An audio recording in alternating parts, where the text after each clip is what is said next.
In the morning, there was a note from Suri. Rusty wondered how Suri had managed to leave it on the doorstep without being seen. It went, "Tomorrow I'm going up to Missouri. This is to request the pleasure of Misters Rusty and Kishan to my goodbye party, 5 o'clock sharp the same evening."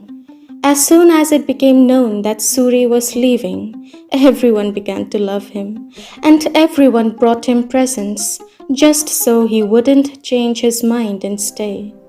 Kishan bought him a pair of cheap binoculars so that he could look at the girls more closely, and the guests sat down at a table and Suri entertained them in grand style, and they tolerated everything he said and were particularly friendly and gave him 3 cheers. Hooray, hooray, hooray! They were so glad he was going. They drank lemonade and ate cream cakes, specially obtained from the smart restaurant among the smart shops. And Kishan said, "We are so sorry you are leaving, Suri." And they had more cream cakes and lemonade. And Kishan said, "You are like a brother to us, Suri dear."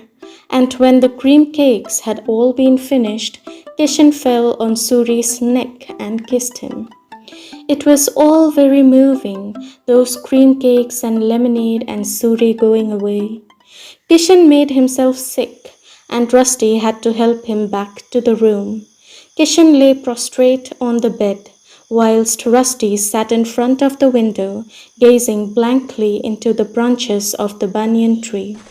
Presently he said, "It's drizzling. I think there'll be a storm. I have never seen the sky so black." As though to confirm this observation, there was a flash of lightning in the sky. Rusty's eyes lit up with excitement. He liked storms. Sometimes they were an expression of his innermost feelings. "Shut the window," said Kishan. "If I shut the window, I will kill the flowers on the creeper." Kishan snorted. "You are a poet, that's what you are. One day I'll write poems." "Why not today?" "Too much is happening today." "I don't think so. Nothing ever happens in Dehra. The place is dead. Why don't you start writing now? You're a great writer. I told you so before." "I know. One day you'll be a king, but only in your dreams. Meanwhile, shut the window." But Rusty liked the window open.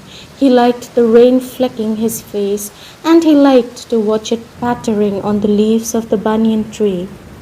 "They must have reached Delhi now," he said, half to himself. "Daddy's drunk," said Kishan. "There's nothing for him to drink." "Oh, he'll find something. You know, one day he drank up all the hair oil in the house. Hey, didn't he give you the keys of the back door? Let's drink one of the bottles ourselves." Rusty didn't reply. The tense sky shuddered. The blanket of black cloud groaned aloud in the air, which had been still and sultry, trembled with electricity. Then the thunder gave a great clap, and all at once the hailstones came clattering down on the corrugated iron roof. "What a noise!" exclaimed Kishan. "You'd think a lot of skeletons were having a fight on the roof." The hailstones, as big as marbles, bounced in from the doorway, and on the roof they were forming a layer of white ice. Through the window, Rusty could see one of the ayahs staring down the gravel path, the pram bouncing madly over the stones, the end of her head cloth flapping wildly. "Will you shut the window?" screamed Kishan. "Why are you so cruel, Bhai?" "I'm not cruel. I'm sick. Do you want me to get sick all over the place?" As gently as he could, Rusty pushed the creeper out of the window and laid it against the outside wall. Then he closed the window. This shut out the view, because the window was made of plywood and had no glass panes. "And the door," moaned Kishan. With the door closed, the room was plunged into darkness. "What a room!" complained Kishan. "Not even a light. You'll have to live downstairs when they come back." But I like it here. The storm continued all night. It made Kishan so nervous that instead of pushing Rusty off the bed, he put his arms around him for protection. The rain had stopped by morning, but the sky was still overcast and threatening. Rusty and Kishan lay in bed, too bored to bestir themselves. There was some dried fruit in a tin, and they ate the nuts continuously. They could hear the postman making his rounds below, and Rusty suddenly remembered that the postman wouldn't know the Kapoors had left. He leapt out of bed, opened the door, and ran to the edge of the roof. "Hey, postman," he called. "Anything for Mr. and Mrs. Kapoor?" "Nothing," said the postman, "but there is something for you. Shall I come up?" But Rusty was already on his way down, certain that it was a letter from Meena. It was a telegram. Rusty's fingers trembled as he tore it open, and he had read it before he reached the room. His face was white when he entered the room. "What's wrong?" said Kishan. "You look sick. Doesn't Mummy love you any more?"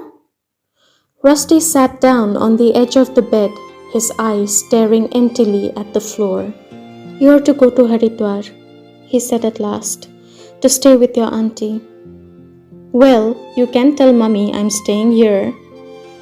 "It's from your auntie." "Why couldn't Mummy say so herself?" "I don't want to tell you." "But you have to tell me," cried Kishan, making an ineffectual grab at the telegram. "You have to tell me, Rusty, you have to." There was a panic in Kishan's voice. He was almost hysterical. "All right," said Rusty, and his own voice was strained and hollow. "The car had an accident." "And something happened to Daddy?" "No." There was a terrible silence. Kishan looked helplessly at Rusty, his eyes full of tears and bewilderment, and Rusty could stand the strain no longer and threw his arms round Kishan and wept uncontrollably. "Oh, Mummy, Mummy," cried Kishan. "Oh, Mummy."